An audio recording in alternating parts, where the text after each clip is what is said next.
அனைவருக்கும் வணக்கம்.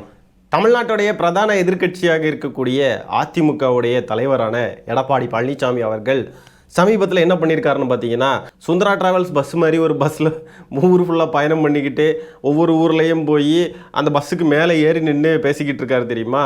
தினமும் இந்த பயணம் நடக்குது. சரித்திர நாயகன், சாமானிய காவலன் அப்படின்லாம் பாட்டு போட்டுட்டு போயிட்டுருப்பாங்க. முன்னாடி அவங்களுடைய அந்த ஜே நியூஸ் இருக்கு இல்லையா, அவங்க வண்டி பார்த்தீங்கன்னா அவங்க வண்டிக்கு மேலே 4-5 பேர் கேமரா வச்சுட்டு இருப்பாங்க. அந்த மாதிரி அதெல்லாம் நீங்கள் அந்த காட்சிகள் அந்த பாடல்கள்லாம் கேட்டிருப்பீங்க. அந்த மாதிரி எடப்பாடி பழனிசாமி அவர்கள் சமீபத்தில் அந்த சுந்தரா டிராவல்ஸ் பஸ் மேலே ஏறி நின்று ஒரு ஊரில் வச்சு பேசுகிறப்போ என்ன ஆயிடுச்சுன்னு பார்த்தீங்கன்னா, ஒரு ஆம்புலன்ஸ் வருதுங்க. அந்த ஆம்புலன்ஸ் வர்றதை பார்த்து அந்த ஆம்புலன்ஸ் டிரைவருக்கு மிரட்டல் கொடுக்குறாரு. அது வந்து திமுக பண்ண சதி அப்படி இப்படின்னு சொல்லி, அடுத்த தடவை இதே மாதிரி ஆம்புலன்ஸ் வந்துச்சுன்னு சொன்னால் அந்த டிரைவரை வந்து நோயாளியாக படுக்க போட்டு ஆம்புலன்ஸ் போகும் அப்படின்ட்டு பகிரங்கமாக மிரட்டல் விட்டுருக்காரு. இந்த பேச்சு வந்துட்டு ஆம்புலன்ஸ் டிரைவர்களுடைய எதிர்ப்பை சம்பாதிச்சிருக்குங்க. மனசாட்சி இல்லாத ஒரு பேச்சுங்க இதெல்லாம். மக்களுடைய உயிரை காக்கக்கூடிய ஆம்புலன்ஸ் டிரைவர்களை இந்த மாதிரி மிரட்டிக்கிட்டு இவ்வளோ இழிவாக பேசிக்கிட்டு, சரித்திர நாயகன், சாமானியர்களின் காவலன், என்ன இது, என்ன இதே போக்கிலேயே போயிட்டு இருந்துச்சு அதிமுகன்னு சொன்னால் அவ்வளோதான் போல இருக்குது. எதிர்கட்சி அந்தஸ்து கூட கிடைக்காது, வேற யாராவது வந்துடுவாங்க போல இருக்குது. போகிற போக்க பார்த்தா அப்படி தான் இருக்குது. எப்படி பார்த்தீங்களா, பாஜகவுடைய ஊதுக்குழலாக செயல்படுறாரு பார்த்தீங்களா. இதுக்கு முன்னாடி பார்த்தீங்கன்னா அறநிலைத்துறையிலேருந்து காசு எடுத்து கல்லூரி கட்டுறாங்க அப்படின்னு சொல்லி சாமானிய மக்களுக்கு எதிராக பேசினார். இப்போ பார்த்தீங்கன்னா ஆம்புலன்ஸ் ஓட்டுநரை பார்த்து இந்த மாதிரி தரக்குறைவான வார்த்தைகளை யூஸ் பண்ணி, அதுவும் சாமானிய மக்களுக்கு எதிரானது தான். அப்படி இருக்கிறப்போ சாமானியர்களின் காவலன் அப்படின்லாம் எப்படி வெக்கமே இல்லாமல் பாட்டு போட்டு பின்னாடி வேற போகிறீங்க, எப்படி புரியலை. சரி, சாமானியர்களின் காவலன் தான் இல்லை, அது தெரியும். சரித்திர நாயகன்னா என்ன சரித்திரம் படைச்சார் எடப்பாடி பழனிசாமி அவர்கள்? தவழ்ந்து போய் கட்சியை கைப்பற்றினது இதெல்லாம் தான் சரித்திரமோ? இப்போ எடப்பாடி பழனிசாமி அவர்கள் அந்த மாதிரி பேசின காணொலி லேட்டாக பார்த்துருவாங்க. பார்த்தீங்களா, அடிக்காத அப்படின்னு சொல்கிறாரு. அடிக்காத அப்படின்னா அப்போது அதிமுக தொண்டர்கள் அந்த ஆம்புலன்ஸ் ஓட்டுநரை தாக்கியிருக்காங்க இல்லையா? என்ன மாதிரியான அராஜக போக்குது? ஒவ்வொரு முறையும் ஆளாத ஆம்புலன்ஸ் ஈக்கிட்டு தம்பி கம்முன்று போங்க, நம்பரை குறிச்சு வச்சுங்க, நம்பர் குறிச்சுக்கீங்க, பண்ணாதீங்க. வேணுன்னு கூட்டத்துக்குள்ள கலாட்டா பண்ணிட்டு இருக்கிறீங்க. போங்க, போ போ போ. ஒவ்வொரு முறையும் நான் பொதுக்கூட்டம் போடும்போது ஆம்புலன்ஸ் விடுறது கேவலமா இல்ல இந்த அரசாங்கம். இவர் பொதுக்கூட்டம் போடுறப்போ ஆம்புலன்ஸ் வர்றதான். ரோட்டில் சாதாரணமாக ஆம்புலன்ஸ் போயிட்டு வந்துக்கிட்டு தான் இருக்கும். ஏன்னா மக்களே இல்லாத ஏதாவது காட்டுக்குள்ளே போய் இவர் பிரச்சாரம் பண்ணிகிட்டு இருக்காரு. மக்கள்லாம் அதிகமாக இருக்கக்கூடிய, மக்கள் அதிகமாக வசிக்கக்கூடிய பகுதிகளில் தானே வந்து இவர் போய் பிரச்சாரம்லாம் மேற்கொள்கிறாரு. மக்கள் அதிகமாக வசிக்கக்கூடிய ஒரு பகுதியில் ஒரு மெயின் ரோட்டில் போயிட்டு நின்றுட்டு நீங்கள் வந்து ஒரு 1/2 மணி நேரம் நின்று பாருங்கள். கண்டிப்பாக ஒரு 1 இல்லைனா 2 ஆம்புலன்ஸ் ஆகுது மினிமம் போயிருங்க. அப்போ நீங்கள் கூட்டமாக கூடி நிற்கிறீங்க அப்படி ஒரு மெயின் ரோட்டில் அப்படின்றப்போ அந்த வழியாக வரக்கூடிய ஆம்புலன்ஸ் வந்து என்ன பண்ணுவாங்க, சுற்றிக்கிட்டு போக முடியுமா?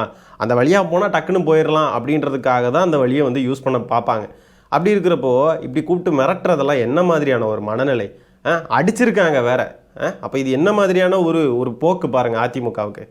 இந்த டிரைவரு இதெல்லாம் குறித்து வச்சுக்க, நம்பர் குறித்து வச்சுக்க, யாருன்னு அப்புறம் பேசிக்கலாம். நான் ஆரம்பத்தில் இருந்து இது கிட்டத்தட்ட ஒரு 30 கூட்டத்தில் பார்த்துருக்கிறேன். இதே மாதிரி ஆம்புலன்ஸ கூட்டத்துக்குள்ள விடுறது. ஆக இந்த அரசுக்கு எச்சரிக்கையா விடுறோம். அடுத்த இருக்க ஆம்புலன்ஸ் வந்தா ஆம்புலன்ஸ் பேஷண்ட் ஏத்திட்டு போற மாதிரி தான் இருக்கும். பார்த்தீங்களா, இப்போ இந்த ஆம்புலன்ஸில் பேஷண்ட் இல்லாமல் அவர் போறாராமா. அதாவது பேஷண்ட்டை பிக்கப் பண்ண தான் போயிட்டுருக்காரு. சரியா? எடப்பாடி பழனிசாமி அவர்களுடைய வாதத்தின்படி இந்த ஆம்புலன்ஸ் வந்துட்டு சும்மா கவர்மெண்ட் வந்து விடுதான், அரசுக்கு வந்து எச்சரிக்கை விடுறாரு. கவர்மெண்ட் இந்த மாதிரி வேணும்னே ஆம்புலன்ஸை உள்ளாரி விட்டு இவங்களுடைய கூட்டத்தை வந்து இது மாதிரி திசை திருப்பு தான், ஒரு மாதிரி வந்து டைவெர்ட் பண்ணுதாமா. அவர் கொடுக்குற மிரட்டலை பாருங்க. அடுத்த தடவை இதே மாதிரியே டிரைவர் மட்டும் வரக்கூடிய ஆம்புலன்ஸாக இருந்துச்சுன்னு சொன்னால் அந்த டிரைவரையே நாங்கள் நோயாளியாக அந்த ஆம்புலன்ஸ்லேயே படுக்க போட்டு அனுப்பிவிடுவோம் அப்படின்னு சொல்லி மிரட்டுறார். இது என்ன அர்த்தம்? வெறும் வண்டி ஆம்புலன்ஸ் வந்தா அது யார் ஓட்டிட்டு வராங்களோ அவர் பேஷண்டா மாதிரி ஹாஸ்பிட்டலுக்கு போக வேண்டிய நிலைமை ஆயிடும். சாமானியர்களின் காவலன் இல்லையா? இப்படி சாமானிய மக்களுக்கு எதிராக செயல்படுறீங்க, எதிராக பேசுறீங்க. எப்படி உங்களை நம்பி ஓட்டு போடுறது? நீங்கள் எல்லாம் ஒரு அரசியல் கட்சி, அதுவும் பிரதான எதிர்கட்சி. ஒரு எதிர்கட்சி தலைவர், வேற யாரோ நிர்வாகிகளோ தொண்டர்களோ இல்லை மற்ற நபர்கள் யாரும் கிடையாது. எதிர்கட்சியுடைய தலைவர் பேசக்கூடிய பேச்சை பாருங்கள். இதுதான் வந்து இவருடைய பண்பு. கொஞ்ச நாளைக்கு முன்னாடி நம்ம முதலமைச்சரை ஒருமையில் பேசினார். இப்போ பாருங்க இந்த மாதிரி பேசிக்கிட்டு இருக்காரு. ஒருமையில பேசுனதாவது அவருடைய அடாவடித்தனம்னு சொல்லலாம். இந்த மாதிரி ஒரு ஆம்புலன்ஸ் டிரைவரை, ஒரு அவசரத்துக்கு போயிட்டு இருக்கிற ஒரு உன்னதமான ஒரு பணியை செஞ்சுக்கிட்டு இருக்கக்கூடிய ஒரு நபரை பேசுறதை எப்படி எடுத்துக்கிறது? இது மனசாட்சி தரமே இல்லாத ஒரு பேச்சுன்னா நம்ம எடுத்துக்க வேண்டியது இருக்கு. அப்படி ஆம்புலன்ஸ் வண்டியை இஷ்டத்துக்கு எடுத்துட்டு அந்த வண்டி ஓட்டக்கூடிய டிரைவர்கள் வந்துட்டு இஷ்டத்துக்கு சுற்றிக்கிட்டு இருக்கலான்னு இவர் நினச்சிட்டு இருக்காரு போல இருக்கு. அப்படியெல்லாம் வாய்ப்பே இல்லை. அப்படிலாம் இஷ்டத்துக்கு எடுத்துட்டுலாம் போயிட்டு வந்துட்டு இருக்க முடியாது. இப்படி ஒரு பேசுறது எப்படி இருக்குன்னா, அந்த வேலை செய்யக்கூடிய அத்தனை ஆம்புலன்ஸ் ஓட்டுநர்களையும் கொச்சைப்படுத்தும் விதமாக தான் இருக்குது. ஆம்புலன்ஸ் ஓட்டுநர்கள்லாம் வந்து இப்போ திமுகவுக்கு கைக்கூலிகளாக வேலை பார்க்குறாங்க, திமுகவை சார்ந்தவர்கள் யாராவது சொன்னால் அவங்க கேட்டுட்டு அவங்க பாட்டுக்கு நடந்துக்கிட்டு இருக்காங்க அப்படின்னு சொல்லி அந்த தொழில் செய்யக்கூடிய அத்தனை பேரையுமே கொச்சப்படுத்துகிற விதமாக தான் இருக்குது. ஆம்புலன்ஸ் டிரைவர்கள் அவங்க இண்டிவிஜுவலாவோ இல்லை யாரோ ஒருத்தவங்க சொல்கிறாங்க இந்த மாதிரி கட்சி கூட்டத்துக்குள்ளே போங்கன்னு யாரோ சொல்கிறாங்க அப்படின்னு வச்சுக்கிட்டாலுமே கூட அவங்களால அந்த மாதிரிலாம் பண்ண முடியாது. அவங்க இஷ்டத்துக்கு இந்த மாதிரிலாம் போயிட்டு வந்துக்கிட்டு இருக்க முடியாது. இந்த அடிப்படையான விஷயங்களை கூட தெரிஞ்சுக்காமல் இல்லை புரிஞ்சுக்காமல் அந்த ஆம்புலன்ஸ் டிரைவரில் இந்த மாதிரி மிரட்டல் எடுத்துக்கிட்டு இருக்காரு. அது மட்டும் இல்லாமல் அடிச்சிருக்காங்க வேற. என்ன மாதிரியான கொடுமை இது? எதிர்கட்சியாக இருக்கிறப்போவே அந்த எதிர்கட்சி தலைவர் ஆம்புலன்ஸ் டிரைவர்களை இந்த மாதிரி மிரட்டி அவங்கள வந்து அச்ச உணர்வுக்கு ஆளாக்கியிருக்காரு. இவரெலாம் ஆளுங்கட்சி ஆனால் என்னெல்லாம் பண்ணுவார்? இப்போது எங்கேயாவது ஒரு அதிமுக கூட்டம் நடக்குது, எடப்பாடி பழனிசாமி இருக்காருன்னா அப்போ அந்த வழியாக போகிற ஆம்புலன்ஸ் டிரைவர்களுக்கு இனிமேல் என்ன தோணும்?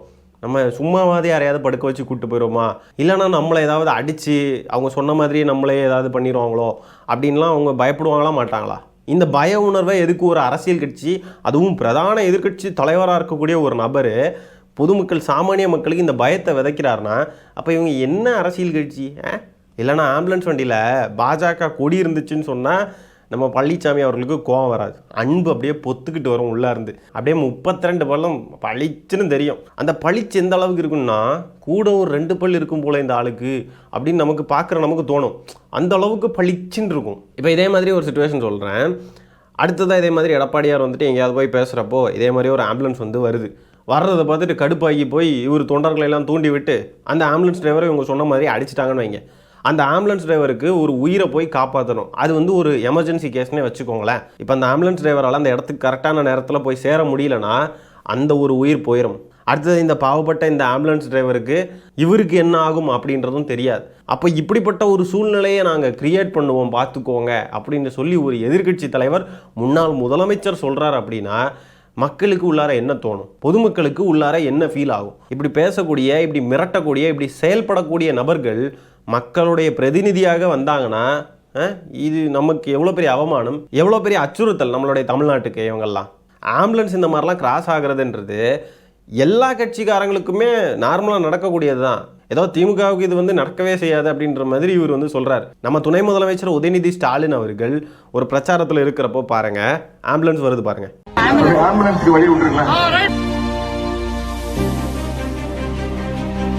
ரொம்ப சிம்பிள், இவ்வளோதான். ஆம்புலன்ஸுக்கு வழி விடுங்கப்பா அப்படின்னு சொல்லி உங்கள் கட்சி தொண்டர்கள்ட்ட கேட்டுக்கொண்டாலே போதும். எதுக்கு அவங்கள தூண்டி விடணும்? ஆம்புலன்ஸ் வந்திருக்கு, அடுத்த தடவை இது மாதிரி வந்தால் அவ்வளோதான் பார்த்துக்கோ அப்படி இப்படின்லாம் எதுக்கு தூண்டி விடணும்? அதே மாதிரி நம்ம முதலமைச்சர் அவர்களுமே இது மாதிரி ஆம்புலன்ஸ் வரப்போ எப்படி பிஹேவ் பண்ணியிருக்காருன்னு பாருங்கள். இப்போ ஆம்புலன்ஸுக்கு வழி விட்டுரு, ஆம்புலன்ஸுக்கு வழி விட்டுரு, வழி விட்டுருங்க. நம்ம தோழர்கள் ஆம்புலன்ஸுக்கு வழி விட்டுருங்க. 108 கலைஞர் கொண்டு வந்த திட்டம் அது. ஆம்புலன்ஸ் வழி விட்டுருங்க. போட்டு ஆம்புலன்ஸ் போட்டோம், வழி விட்டுருங்க, வழி விட்டுருங்க.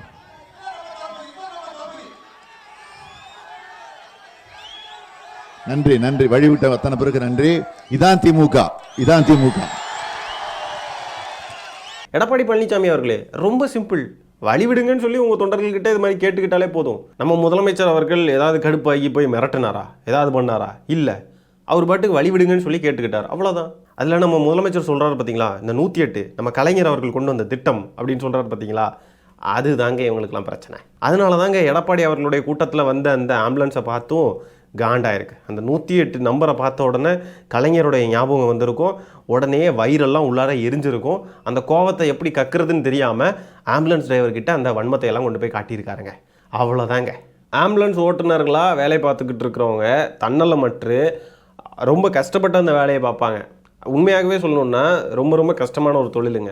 ஏன்னா எந்நேரமுமே அந்த வாகனத்தை வந்து வேகமாக தான் இயக்கணும். சாதாரணமாக ஒரு காலி ரோட்டில் கொஞ்சம் வேகமாக போகலாமேன்னு நம்மளே வந்து கொஞ்சம் வேகமாக போகிறோன்னு வச்சுக்கோங்களேன்.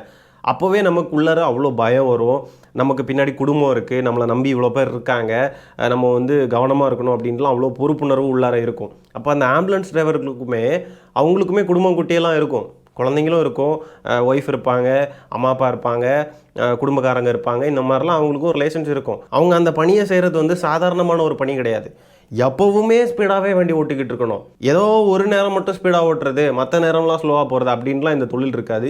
எந்த ஒரு பேஷண்ட்டை எடுத்துக்கிட்டாலுமே, அதுலேயும் எமர்ஜென்சி பேஷண்ட்ஸ்னு எடுத்துக்கிட்டால் அவங்க வந்து முழுக்க வேகமாக மட்டும்தான் போகணும் அப்படின்றது தான் அவங்களுடைய தொழிலே. அது மட்டும் இல்லாமல் ஒரு ஆக்சிடென்ட் ஸ்பாட்டுக்கெலாம் போகிறாங்கன்னா அங்கே ரத்தங்களை பார்க்க வேண்டியது இருக்கும். சில பேருக்குலாம் ரத்தத்தை எல்லாம் பார்த்தாலே வந்து வாமிட் வர மாதிரி இருக்கும், ரொம்ப கஷ்டமாக இருக்கும், ஒரு மாதிரி ட்ராமடைஸ் ஆகிற மாதிரி இருக்கும். எனக்கெலாம் அப்படி தான். எனக்கெலாம் பிளட்டை பார்த்தாலே ஒரு மாதிரி ஆகிடும். ஏதாவது கை கால் முறிஞ்சிருச்சு அந்த மாதிரிலாம் சுச்சுவேஷன்ஸை பார்த்தா ஒரு மாதிரி ஆகிடும் எனக்கெலாம். இந்த மாதிரி தான் மேக்ஸிமம் நம்மளாம் நிறைய பேர் இருப்போம். ஆனால் அந்த ஆம்புலன்ஸ் ஓட்டுநர் பணியை செய்கிறவங்க அந்த ரத்தம் இந்த மாதிரி ஃப்ராக்சர் ஆகுது, இல்லை ஏதோ உயிரிழப்பாயிருச்சு, வாட் எவர் என்ன ஆனாலுமே அவங்க அந்த இடத்துல அதை வந்து ஃபேஸ் பண்ணி அந்த இடத்துலேருந்து ஹாஸ்பிட்டலுக்கு ஃபாஸ்ட்டாக வந்து அந்த பேஷண்ட்ஸை கொண்டு போகணும் அப்படின்னு சொல்லி அவ்வளோ வேகமாக வண்டி ஓட்டுவாங்க. இவ்வளோ வந்து அவங்க தன்னலமற்று அவங்க அந்த வேலையை வந்து செஞ்சுக்கிட்டு இருக்காங்க. அவங்களுக்கும் குடும்பம் பிள்ளை குட்டிங்கன்னு சொல்லிட்டு அவங்களுக்கும் நிறைய எமோஷன்ஸ் ஃபீலிங்ஸ் எல்லாம் இருக்கும். அந்த வேலை வந்து ஒரு உன்னதமான வேலை. அப்படி மனிதனுக்குன்னு ஒரு அவசரமான ஒரு காலகட்டம் வர்றப்போ தங்களுடைய உயிரையும் பணயம் வைத்து தான் அந்த தொழிலை செய்கிறாங்க. தங்கள் உயிரை பணயம் வைத்து அந்த மனிதனை வந்து காப்பாற்றுறதுக்காக அந்த வேலையை செஞ்சுக்கிட்டு இருக்காங்க தெரியுமா. அப்படி ஒரு வேலையை செஞ்சுக்கிட்டு இருக்கக்கூடிய ஒரு நபரை பார்த்து எடப்பாடி பழனிசாமி அவர்கள் இப்படி பகிரங்கமாக மிரட்டல் விடுறதும் கொச்சையாக இழிவாக பேசுகிறதும் எந்த வகையிலே ஏற்புடையது. எடப்பாடி பழனிசாமி அவர்கள் இதுக்கு கண்டிப்பாக மன்னிப்பு கேட்டே ஆகணும். ஏற்கனவே ஆம்புலன்ஸ் டிரைவர்கள்லாம் இதுக்கு வந்து கண்டனங்கள் தெரிவிச்சிட்டாங்க. இது மேற்கொண்டு மேபி போராட்டமாக மாறுறதுக்கும் வாய்ப்பு இருக்குது. எடப்பாடி பழனிசாமி அவர்களுக்கு எனது வன்மையான கண்டனங்கள். இந்த காணொலியை நான் இதோட என் பண்ணிக்கிறேன் மக்களே. நன்றி, வணக்கம்.